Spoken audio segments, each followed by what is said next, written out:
Oke, assalamualaikum adik-adik. Masih di kimia unsur. Sekarang kita akan coba membahas mengenai unsur-unsur golongan transisi adik-adik ya. Nah, adik-adik, untuk sifat unsur dari unsur transisi dan ion kompleks ya. Jadi semua unsur adalah logam, dapat membentuk ion kompleks, memiliki ukuran jari-jari atom yang hampir sama. Kemudian energi ionisasi berubah sedikit ya seiring dengan bertambahnya nomor atom. Kemudian untuk pada sistem periodik unsur yang dimaksud yang termasuk ke dalam golongan transisi adalah unsur-unsur golongan B adik-adik ya. Dimulai dari 1B sampai 7B dan 8B dan 8 ya, yang terdiri dari skandium, titanium, vanadium, krom, mangan, besi, kobalt, nikel, tembaga, dan Zn atau seng. Nah, sesuai dengan pengisian elektron pada subkulit, jadi unsur-unsur dari golongan transisi ini, ya, unsur-unsur transisi ini termasuk ke dalam unsur blok D, ya, yaitu unsur-unsur dengan elektron valensi yang terletak pada subkulit D dalam konfigurasi.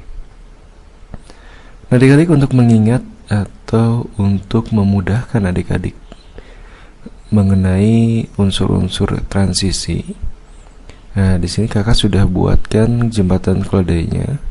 Suci tadi verifikasi cara mengenai farmakope. Riko, Nisa, dan Cucu Jong ya. Jadi Suci tadi verifikasi cara mengenai farmakope. Riko, Nisa, Cucu, Jong ya. Nah, adik-adik bisa gunakan ini ya. Adik-adik tinggal lihat ya yang ditebalkan ya, yang di bold itu yang mana, yaitu sebagai perwakilan dari simbol unsur-unsur transisi. Kemudian untuk sifat-sifatnya sendiri adik-adik ya, biasanya pada suhu kamar itu wujudnya padat kecuali raksa ya. Kemudian keberadaan atau memiliki elektron yang tidak berpasangan pada orbital. Akibatnya jika suatu atau suatu unsur memiliki elektron yang tidak berpasangan, biasanya mempunyai sifat magnet ya. Kemudian titik lelehnya relatif tinggi ya.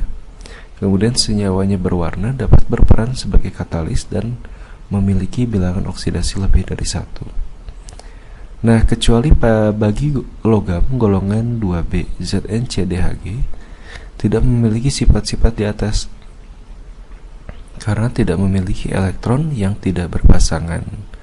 Jadi elektronnya berpasangan untuk Zn, Cd, dan Hg. Kemudian untuk ion kompleks sendiri adik-adik ya, ini terdiri dari atom pusat. Jadi yang namanya ion kompleks itu terdiri dari ion atom pusat dan ligan, di mana ikatan terjadi secara kovalen atau ikatan kovalen antara kation logam yang memiliki orbital kosong dengan molekul atau anion yang memiliki pasangan elektron bebas ya. Jadi ikatannya terjadi secara kovalen atau ikatan kovalen antara kation logam yang punya orbital kosong dengan molekul atau anion yang memiliki pasangan elektron bebas, jadi yang punya PeB. Dalam ion kompleks nanti adik-adik akan mengenal istilah bilangan koordinasi. Jadi bilangan koordinasi itu jumlah ligan yang bisa diikat oleh atom pusat dan muatan ion kompleks. Muatan atom pusat ditambah jumlah muatan ligan-ligan. Kemudian adik-adik untuk nama atom pusat, ini adik-adik bisa melihat tabelnya. Atom pusat ini misalkan kita punya Cr adik-adik, Mn, Fe, Co, Ni, Cu ya. Nah, nama atom pusatnya dalam suatu kompleks yang positif ya, bermuatan positif, itu ada kromium. Jadi Cr disebutnya kromium, tapi di dalam kompleks yang negatif dia disebutnya kromat adik-adik. Jadi ke belakangnya at untuk negatif, untuk positif ditambahin gitu ya.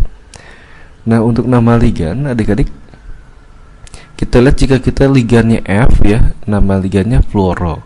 Jika Cl nanti kloro, Br bromo gitu. Nah, misalkan air nih aqua. Misalkan NH3 amin nanti. NO nitrosil ya.